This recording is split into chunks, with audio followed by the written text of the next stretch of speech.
What's going on, guys? Matt, Thanks Custom Carpentry. Today I'm going to show you all how I built this haul tree here.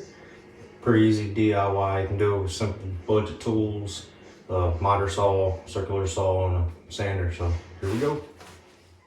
To start this project out, I wanted to start from the bottom and work my way up.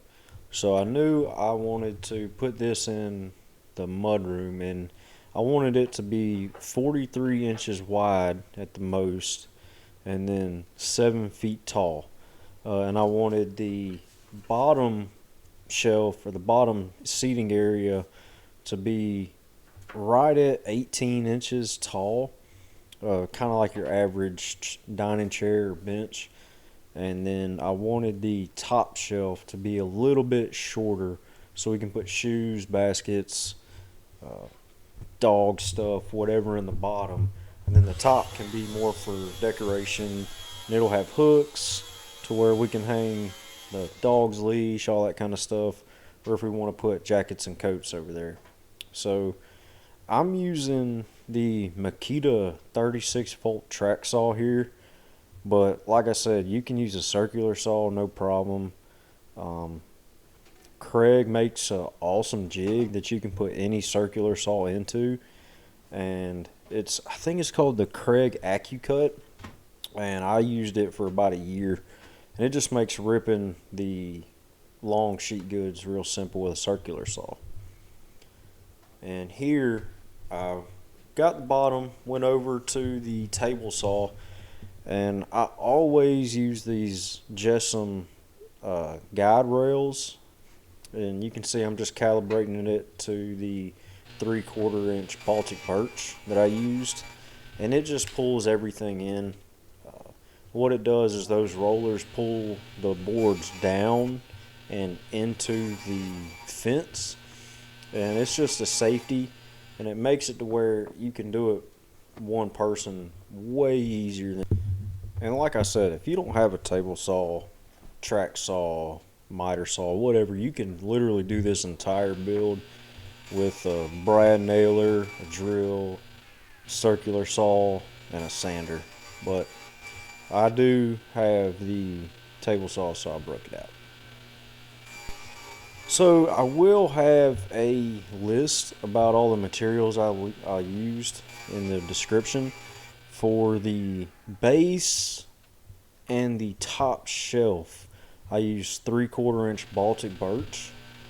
For the backing, I used 1/2 inch Baltic birch just to reduce the weight of the thing. And then I used pre-primed MDF for the face frame and the kind of like the board and batten. Sorry, my dog's over here yawning. Use that pre-primed MDF for the accents, and then put some crown molding on top. Other than that, it's pretty much just plug and play.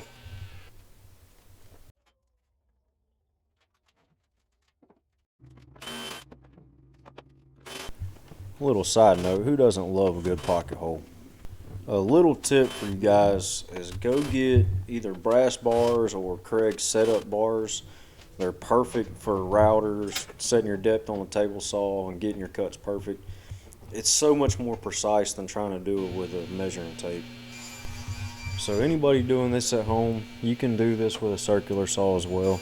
I'm doing it with my table saw, and just use that 1/8 inch blade, take light passes, move it over a little bit, and yes, eventually I am going to get a dado stack. I've just been waiting to pull the trigger. I want to get a couple different zero insert plates off Etsy, and that's really what I've been waiting on.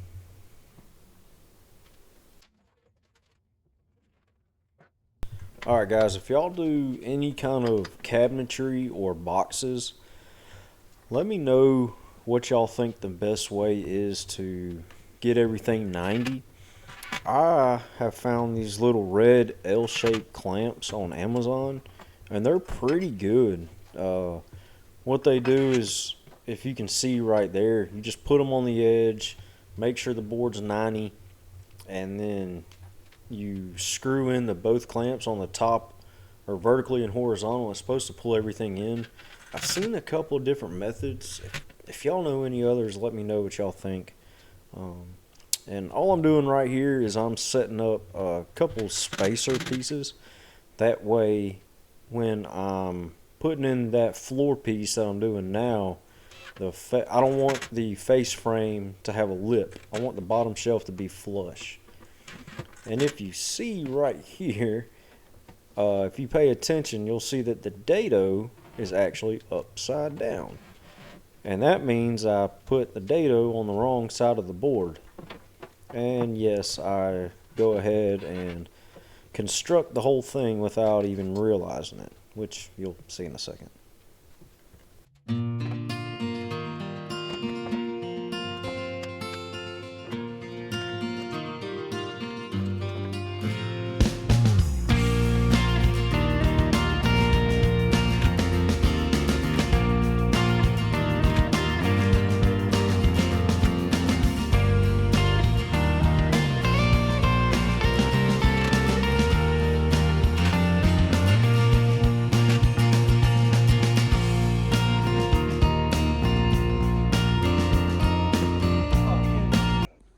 That's what happens when you cut dados and put them upside down.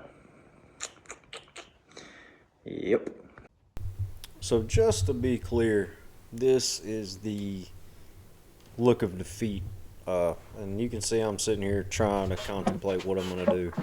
But if this was a commission piece, or if I was going to be giving it to somebody, I would have started over, or at least tried to get that board back off and put the dados in the right spot. But since it's going in my house and it's going to be a built-in and it's not going anywhere, I'm going to end up painting it. Talked to the wife about it. She said that she didn't mind. So I ended up doing the dado for the top and then pocket holes on the bottom. And like I said, you really won't be able to see them because the pocket holes are going to be facing the wall in the corner. But like I said, if this was any commission or a gift, I would have redone it. So the alternative was to do these pocket holes, and the way I spread them out so they didn't move or wiggle on me is I measured it and cut some spacer blocks with some scrap plywood and used those and then clamped them in. That way, like I said, the base didn't move. And for the tops, the dados are so strong that all I did was trace a line and then pop some 18 gauge brad nails in it.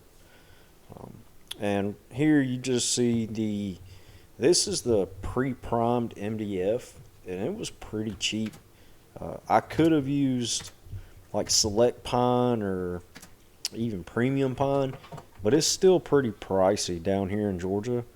So this pre-primed MDF was a good alternative. Like I said, a lot of this project was me experimenting with different techniques I've never done before, and you can kind of see that here. So if it was the way I've done it before, is you kind of build the face frame and pocket hole the face frame, and then you sit the entire frame on the front of the cabinet. Well, with this being the pre-primed MDF, I wasn't exactly sure how pocket holes would do, so I experimented and did it this way. And it turned out really nice. I like it.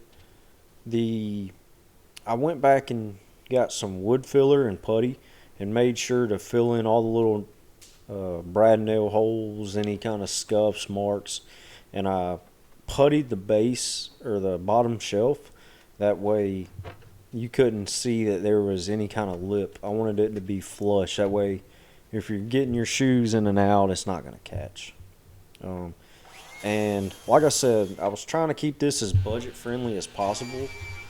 So I went to Home Depot and bought one of their prefabbed pine glue up panels. I think this was $15 for a 3/4 inch. I want to say it was like 20 inches deep by 48 inches long. And it worked pretty good. If you're on a budget or if you're DIY, this is a great alternative rather than buying the wood, joining it, and then gluing it up. You might not have the clamps, all that kind of stuff. So just a good alternative. Keep that in mind. And so what I'm doing here is I wanted there to be a little lip, like a little overhang on the front of the hall tree. So I ripped a 1/2 inch strip off of one of the edges because I knew I wanted to rip it down to 16 inches deep, I want to say. So what I did was I got it almost a full depth, and then I took another 1/2 inch off and I glued it up under the face frame. That way there would be a little overhang. It turned out pretty nice. And while that putty on the bottom portion was drying up so I could go back and sand and paint, went ahead and started on the top. And this is that 1/2 inch Baltic birch, and it's definitely a lot cheaper than the 3/4 inch. So if you wanted to, you could do the entire thing out of 1/2 inch Baltic birch, or even maple plywood, or the sanded plywood. Because if you're going to paint it, it's really not going to be that much different, but I just like Baltic.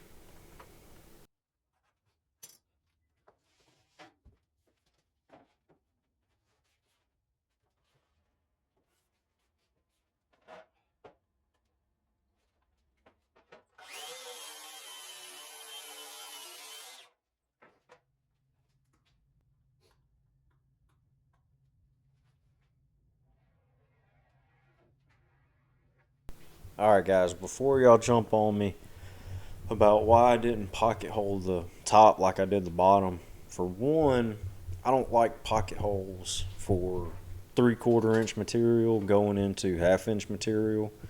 And number two is really isn't necessary. The clamps, the wood glue once it's dried, and brad nails are just as strong, if not stronger, than any other method. So that's it. And I didn't want to bore you guys with doing the dado again, but you can see how it's coming along. This is going to be the very top of the hall tree right here.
Alright, real quick, if y'all like this camera angle or not, let me know. I got a new mount, or I guess it's a tripod kind of thing that moves with you when you move. I like it, but y'all let me know what y'all think. Also, comment, like, subscribe, let me know what y'all want to see next. Any kind of feedback is good feedback. So, thank you.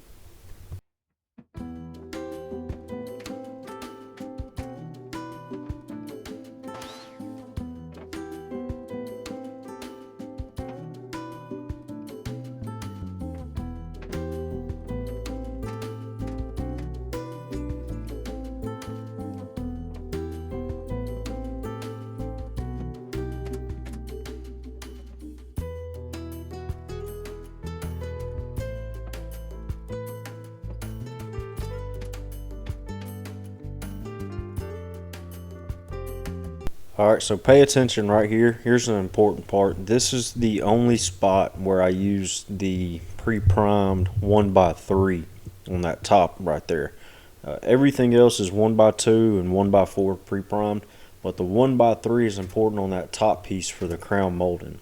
And these little 45-degree pieces I'm adding now, that's just for structural integrity. You can do different designs or anything else you like, but I just felt better with having that extra oomph on protecting the shelf, because I'm not sure exactly what we're going to put on top of there, but that little extra 45-degree on each side support block is perfect. And right here you can see that crown molding coming together. It just gives it that extra little decoration. And like I said, that 1x3 is important because that's where that crown molding is going to sit on.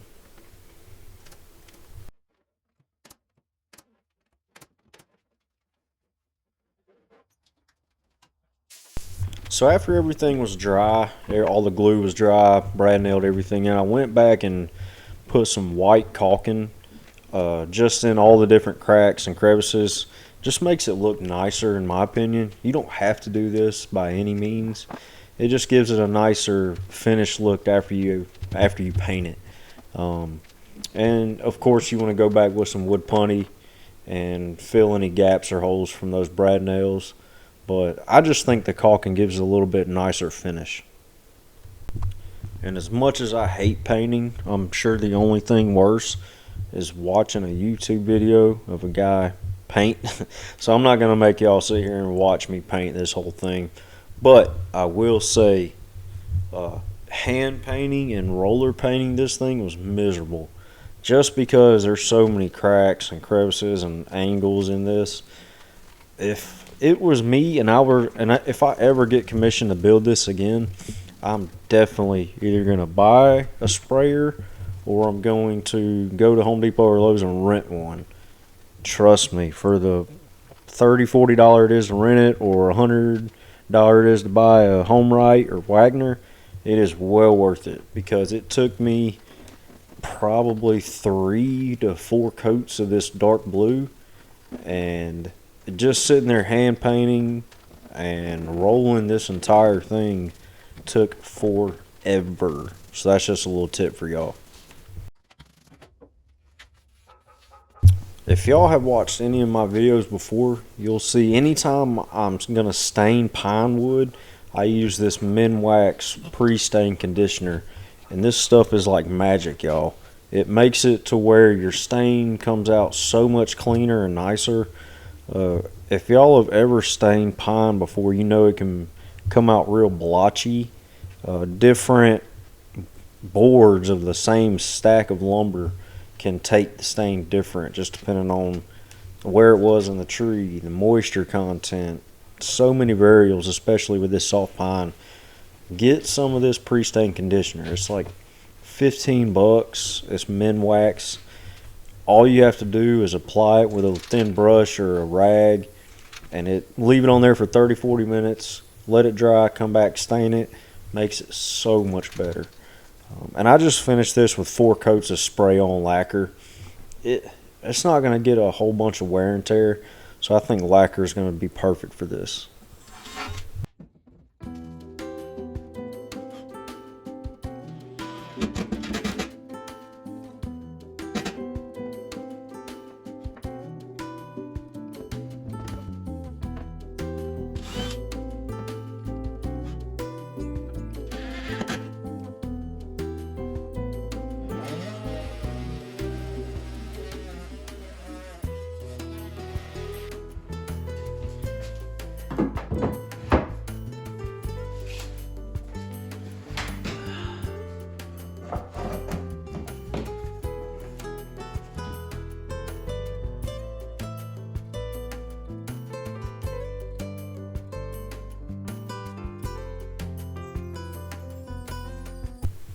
So thank y'all if you've made it this far in the video.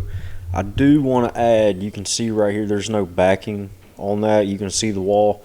I went back and added that backing. Honestly, I just ran out of plywood. I was able to use some 3/4 inch Baltic birch I already had from other projects. So I ran out, went and got just a small 2x4 1/4 inch sheet of plywood and finished it.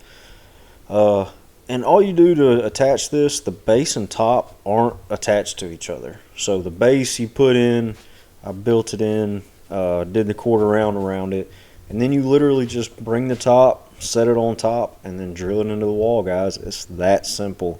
So if you have any questions, feel free to reach out. I'll put all the tools and materials I used in the description. Thank y'all again. See y'all next time.